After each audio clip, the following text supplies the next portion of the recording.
দেখাচ্ছি Pureit germ kit, germ kill kit. হ্যাঁ, এখানে বলা আছে কিছু rules: no boiling required, no gas required, no electricity required, safer than boiled water. Okay, 3000 litre এটা। আমরা এখন এটাকে আনবক্স করবো, এটার ভিতরে কি আছে আগে দেখব।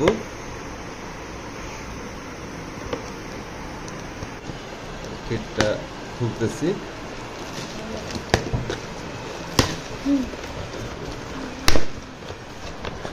দেখেন এখানে প্রথমে একটি স্টিকার আছে, যে স্টিকারটা আমি পিউরিফায়ারে দেখালাম। এখানে বলতেছে যে এটা ভেজাবেন না পানিতে, আর ডিটারজেন্ট বা লেবু দিয়ে ডিভাইসটি ধুবেন না, আর ডিভাইসটি পরিষ্কার করার আগে জার্ম কিল প্রসেসরটা খুলতে বলতেছে। তো আমি যেহেতু জার্ম কিল প্রসেসর নতুন লাগাবো, এটা প্রযোজ্য না। আর এখানে স্টেপগুলো বলা আছে কিভাবে লাগাবেন।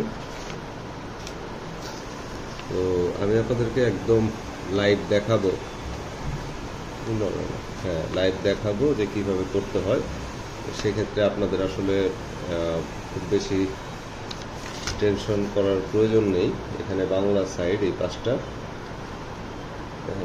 ভিডিওটা পজ করে করে একটু দেখে নেবেন যদি প্রয়োজন হয়। আমরা এটা হচ্ছে আমাদের জার্ম কিল কিট। দেখেন ওটা লাল দেখালাম, এটা সাদা আছে, এটা পুরোটা লাল হয়ে গেলে তখন এটা। আচ্ছা, একটা বিষয় দেখেন, এটা ঘামা লাগতেছে একটু। এটার কি মেডিসিনটা বের হয়ে গেল ভিতর থেকে বা এরকম নাকি ঠিক বুঝলাম না।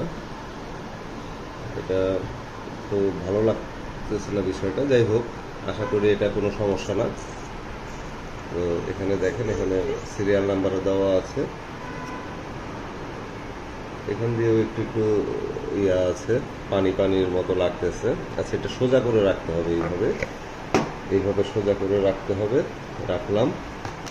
তারপর এখানে দেখেন এই একটা ফিল্টার, এই ইয়াটা থাকে, এটাও চেক করবেন। যেহেতু 1500 টাকা দাম, তারা আসলে এগুলো সব কিছু রিপ্লেস করে দেয় প্রতিবার। 3000 লিটার এয়ার পরে এই যে আরেকটা ফিল্টার, এটা হচ্ছে ইয়া কয়লা টাইপের যে বলো, এরকম কিছু হইতে পারে।